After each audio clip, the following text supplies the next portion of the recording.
Number one, put God first. Put God first in everything you do. Everything that you think you see in me, everything that I've accomplished, everything that you think I have, and I have a few things, everything that I have is by the grace of God. Understand that. It's a gift. 40 years ago, March 27th, 1975, it was 40 years ago, just this past March, I was flunking out of college. I had a 1.7 grade point average. I hope none of you can relate. I had a 1.7 grade point average. I was sitting in my mother's beauty shop. They still call it beauty shops now? What they call it now? Yeah, I was sitting in the beauty parlor. I was sitting in my mother's beauty parlor, and I'm looking in the mirror, and I see behind me this woman under the dryer. And every time she looked up, every time I looked up, she was looking at me, just looking me in the eye. And I didn't know who she was, and I said, she said, somebody give me a pen, give me a pencil, I have a prophecy. March 27, 1975, she said, boy, you are going to travel the world and speak to millions of people. Now, mind you, I was flunked out of college. I'm thinking about joining the army. I didn't know what I was going to do, and she's telling me I'm going to travel the world and speak to millions of people. Well, I have traveled the world, and I have spoke to millions of people. But that's not the most important thing, the success that I had. The most important thing is that what she taught me and what she told me that day has stayed with me since.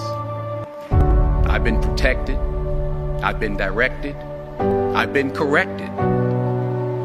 I've kept God in my life, and it's kept me humble. I didn't always stick with him, but he always stuck with me. So stick with him in everything you do.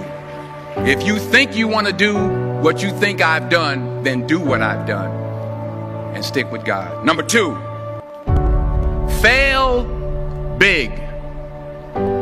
That's right. Fail big. Today's the beginning of the rest of your life, and it can be very frightening. It's a new world out there. It's a mean world out there, and you only live once. So do what you feel passionate about. Take chances professionally.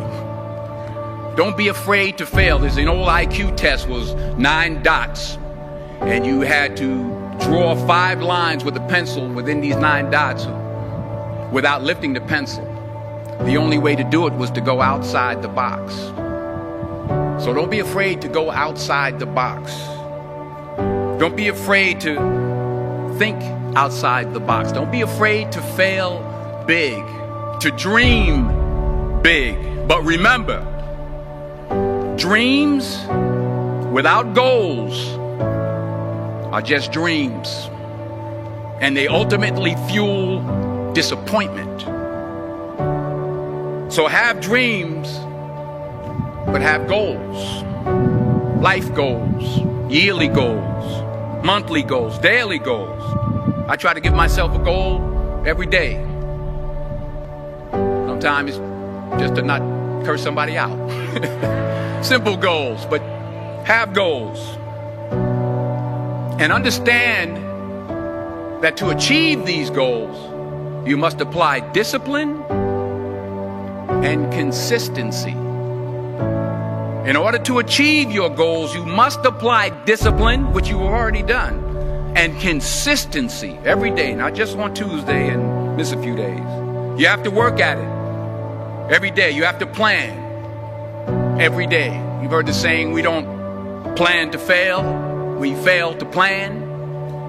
Hard work works. Working really hard is what successful people do. And in this text, tweet, twerk world that you've grown up in, remember, just because you're doing a lot more doesn't mean you're getting a lot more done. Remember that. Just because you're doing a lot more doesn't mean you're getting a lot more done. Don't confuse movement with progress. My mother told me, she said, yeah, because you can run in place all the time and never get anywhere. So continue to strive, continue to have goals, continue to progress. Number 3, you'll never see a U-Haul behind a hearse. I'll say it again. You'll never see a U-Haul behind a hearse. I don't care how much money you make, you can't take it with you. And it's not how much you have. It's what you do with what you have.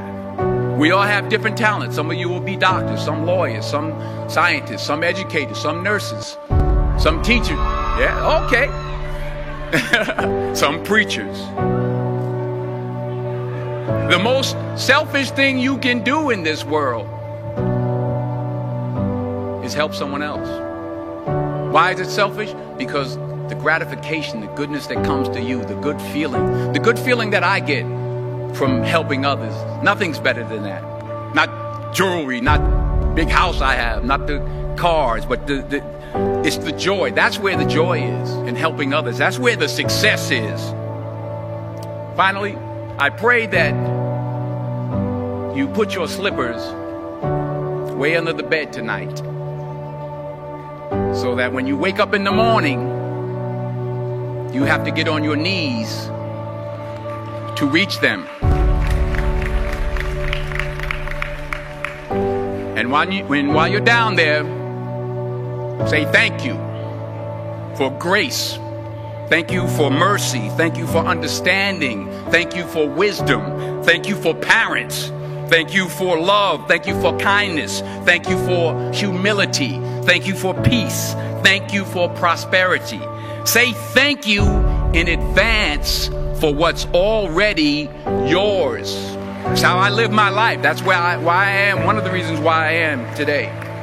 Say thank you in advance for what is already yours. True desire in the heart for anything good is God's proof to you, sent beforehand to indicate that it's yours already.